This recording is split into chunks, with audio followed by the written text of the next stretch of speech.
Shalom saudara yang dikasihi Tuhan, selamat pagi. Senang dan bahagia rasanya karena masih bisa menyapa saudara di pagi yang indah ini.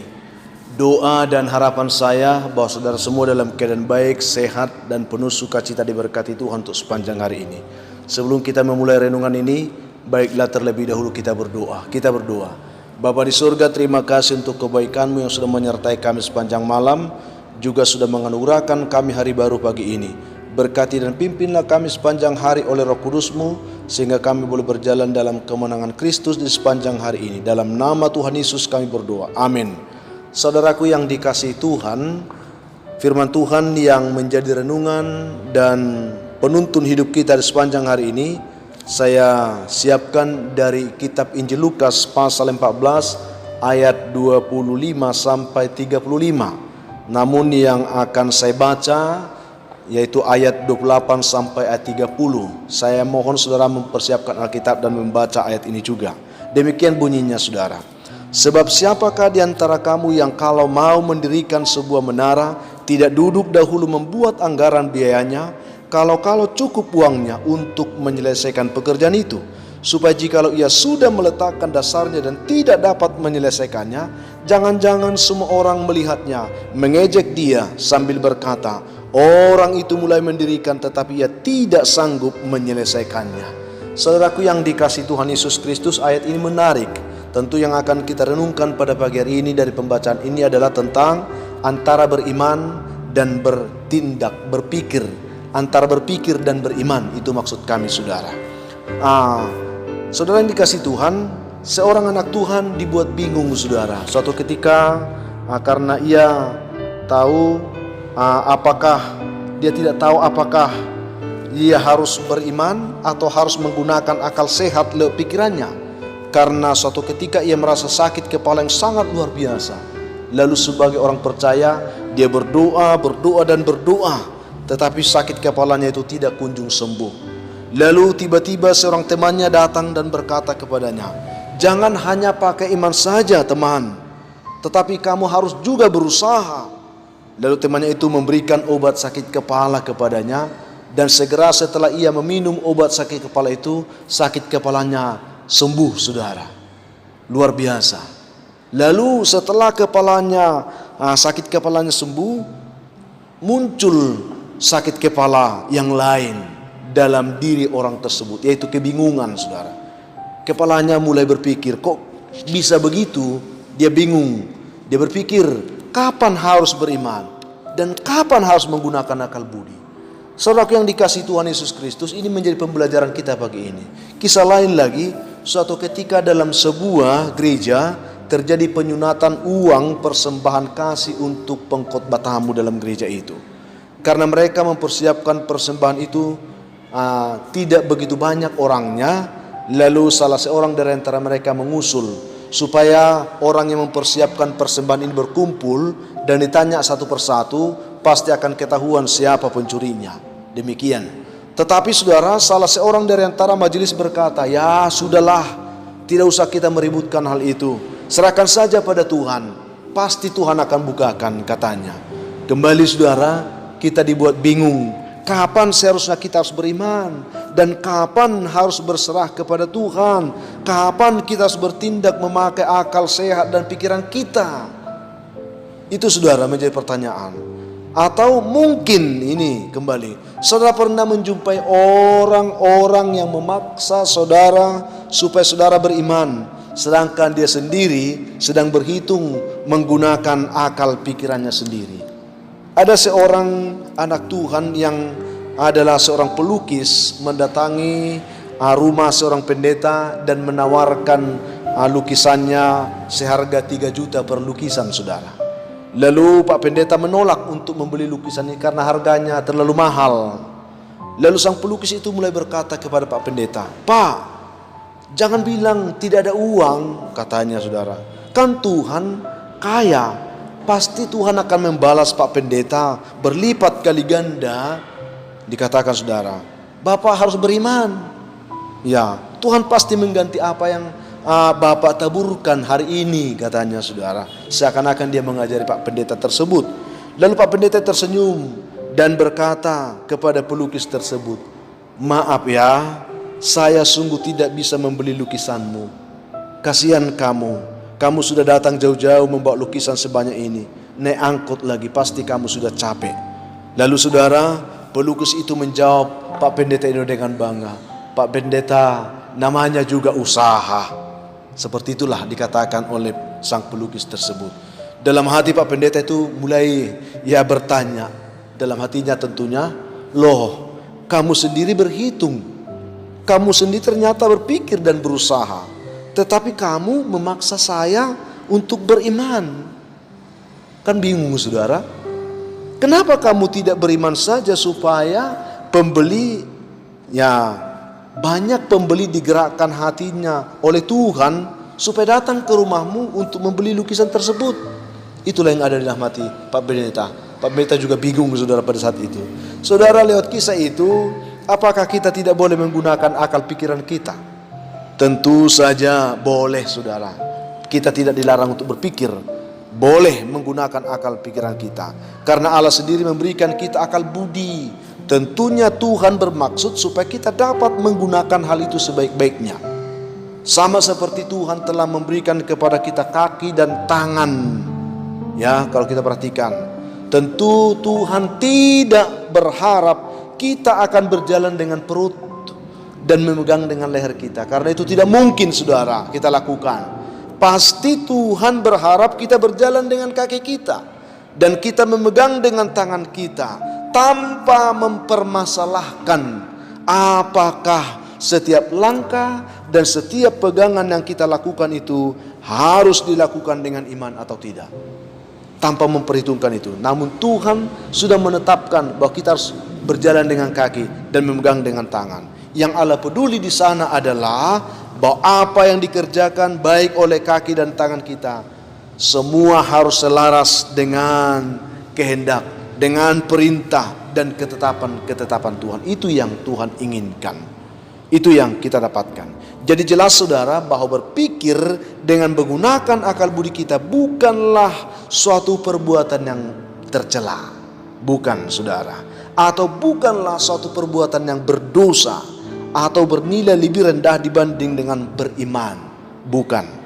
Ya, kita boleh berpikir, bahkan kita harus selalu berpikir dengan baik sehingga kita dapat menjalani kehidupan kita ini dengan lebih baik tentunya. Itu yang kita harapkan saudara lewat renungan kita pada saat ini. Untuk itu supaya kita dapat mengerti hal ini, ada beberapa panduan dari firman Tuhan yang akan kita coba selidiki sebentar supaya kita terpimpin dalam berpikir yang benar dan beriman yang terarah kepada Tuhan. Yang pertama, berpikirlah dalam kerangka iman Kristiani. Berpikir dalam kerangka iman saudara. Artinya jangan semata-mata memikirkan apa yang dipikirkan oleh manusia. Jangan semata-mata memikirkan apa yang dipikirkan oleh dunia di sekitar kita. Yesus pernah menegur Petrus saudara. Di dalam Matius 6 ayat 23, Yesus berpaling dan berkata kepada Petrus, "Enyahnya iblis," dikatakan, "engkau suatu batu sandungan bagiku, sebab engkau bukan memikirkan apa yang dipikirkan Allah, melainkan apa yang dipikirkan oleh manusia." Ini menjadi sesuatu yang keliru saudara. Pemikiran seperti ini yang tidak diinginkan oleh Tuhan. Kerangka berpikir kita harus dalam kerangka iman Kristiani. Memikirkan apa yang dipikirkan Tuhan, bukan apa yang dipikirkan oleh manusia dan dipikirkan oleh dunia ini. Juga Paulus dalam Filipi 2:5 mengatakan kepada jemaat di Filipi bahwa kita harus menaruh pikiran Kristus dalam pikiran kita. Di sana dikatakan, "Hendaklah kamu dalam hidupmu bersama menaruh pikiran dan perasaan yang terdapat dalam Kristus Yesus." Artinya apa saudara? Kerangka berpikir kita sebagai orang percaya bukan lagi kerangka berpikir secara duniawi, tetapi berpikir secara kerangka surgawi. Itu yang benar. Apapun yang kita pikirkan harus selalu diselaraskan dengan apa yang dipikirkan oleh Tuhan. Yang kedua, berpikirlah sesuai dengan ukuran iman. Tadi dalam kerangka iman, sekarang dalam ukuran iman.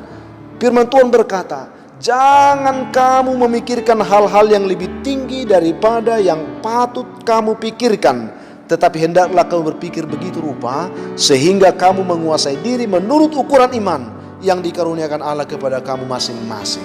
Ada ukurannya, jangan melebihi ukuran saudara. Nanti kita akan salah dalam berpikir. Ada ukuran-ukuran iman yang diaturkan oleh Tuhan. Dalam Roma 12 ayat 16 juga dikatakan oleh Paulus di sana, hendaklah kamu sehat sepikir dalam hidupmu bersama.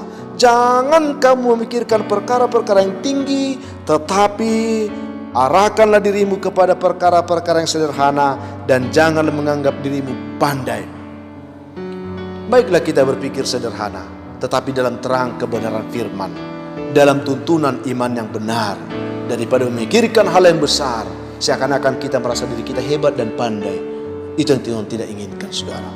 Itu yang kedua. Yang ketiga, pikirkanlah tentang hal-hal yang baik.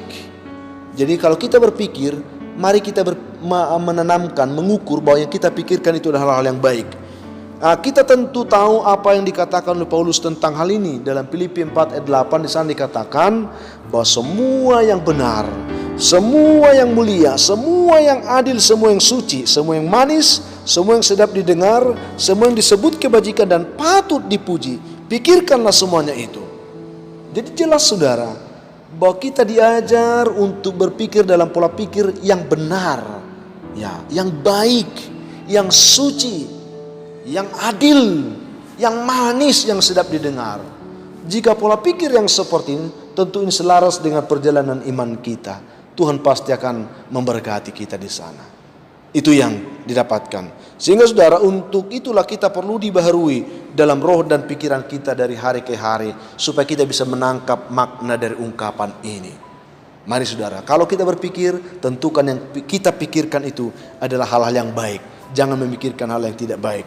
Lalu yang terakhir adalah, janganlah memikirkan hal yang sia-sia. Ini dia saudara. Di sana dikatakan, kalau itu kita perhatikan dalam Efesus 4 ayat 17, Paulus dengan tegas berbicara kepada jemaat di Efesus saudara. Dikatakan, sebab itu kukatakan dan kutegaskan kepada kamu di dalam Tuhan, jangan hidup lagi sama seperti orang-orang yang tidak mengenal Allah dengan pikirannya yang sia-sia. Kalau kita tidak sungguh-sungguh mengenal Tuhan, kita akan terpimpin dalam pikiran yang sia-sia. Tetapi kalau kita benar-benar sebagai orang beriman, saya yakin saudara, bahwa pikiranmu tidak akan sia-sia lagi. Jadi mari kita ukur. Kalau kita masih sering memikirkan hal yang sia-sia, itu artinya engkau belum beriman kepada Tuhan. Itu yang kita lihat di sini. Ya, engkau belum mengenal Tuhan, engkau belum beriman kepada Tuhan. Tetapi ketika engkau berkata, aku beriman kepada Tuhan, aku mengenal Tuhan, maka pola pikiranmu akan terpimpin untuk memikirkan hal yang benar, bukan lagi yang sia-sia seperti yang dipikirkan oleh orang-orang yang dikatakan di sini hidup secara duniawi. Oleh karena itu saudaraku yang dikasihi Tuhan, baiklah kita menjadi pribadi yang bijak dalam mempergunakan pikiran kita supaya selaras dengan iman percaya kita kepada Tuhan dan kehendak Tuhan saudara. Sehingga apapun yang kita pikirkan selalu diterangi, selalu disuluh oleh iman kita, sehingga perjalanan beriman kita menjadi lebih terarah, menjadi lebih terukur lewat perbuatan-perbuatan yang kita lakukan. Itu yang kita dapatkan. Sebab memang iman tanpa perbuatan adalah mati. Sehingga saya yakin saudara, kalau kita menjadi orang-orang yang beriman, pola pikir kita akan tertuntun untuk melakukan hal-hal yang benar sebagai perwujudan dari iman kita yang benar itu. Saya tidak tahu bagaimana pola pikir saudara saat ini. Saya tidak tahu bagaimana cara beriman saudara saat ini juga. Namun saya percaya dengan mendengarkan renungan kita pada pagi hari ini, saudara dituntun dalam kehidupan beriman yang lebih baik lagi, dan terpimpin dalam tindakan-tindakan yang benar. Sehingga baik iman dan perbuatan-perbuatan kita, semua itu berkenan kepada Tuhan, menyenangkan hati Tuhan, yang olehnya saudara dan saya semakin diberkati oleh Tuhan. Itu saudara, itu yang saya ingin bagikan, yang saya bagikan bagi saudara pagi ini. Kiranya Tuhan menolong kita dengan renungan ini saudara. Mari kita berdoa supaya Tuhan menuntun kita untuk memahami dan mengerti renungan ini. Kita berdoa. Tuhan Yesus, terima kasih untuk kebenaran firman yang boleh kami terima pada pagi hari ini. Berkatilah kami semua dan setiap umat Tuhan mendengarkan renungan ini, supaya kami diberi pencerahan berpikir, supaya kami boleh menyelaraskan pikiran dan iman kami supaya tidak hanya beriman tetapi juga berpikir dan bertindak dengan baik. Iman tanpa perbuatan adalah mati. Tetapi ketika kami beriman, tindakan-tindakan yang benar menuntun iman kami terarah dengan baik. Berkati umat mendengarkannya. Yang sakit Tuhan sembuhkan. Ada beberapa jemaat Tuhan yang mengalami sakit penyakit saat ini, siapapun dan dimanapun mereka. Tuhan menolong mereka untuk dibangkitkan dari sakit penyakitnya, untuk dipulihkan dan disembuhkan dalam nama Tuhan Yesus. Yang lemah Tuhan kuatkan, yang jatuh Tuhan angkat, yang berbeban berat Tuhan berikan kelegaan. Sehingga setiap kami yang mendengarkan renungan ini memiliki kekuatan baru untuk berjalan dalam kemenangan Kristus di sepanjang hari ini. Dalam nama Tuhan Yesus kami berdoa. Amin. Saudara yang dikasihi Tuhan, akhirnya saya ingin mengatakan tetaplah semangat, jadilah kuat, bersukacitalah senantiasa dalam Tuhan. Jika saudara memiliki pergumulan, beban dan persoalan kehidupan yang berat dan rindu didoakan, kami siap membantu dan mendoakan saudara. Hubungi kami di nomor telepon yang tertera di layar saudara. Kami siap membantu saudara berdoa untuk menopang saudara dalam pergumulan itu. Saya Pendeta Linti Dongoran, Pendeta GKP Jemaat Khusus Horizon Medan, menyampaikan sampai jumpa di kesempatan yang lain. Tuhan memberkati dimanapun sudah mendengarkan renungan ini. Shalom.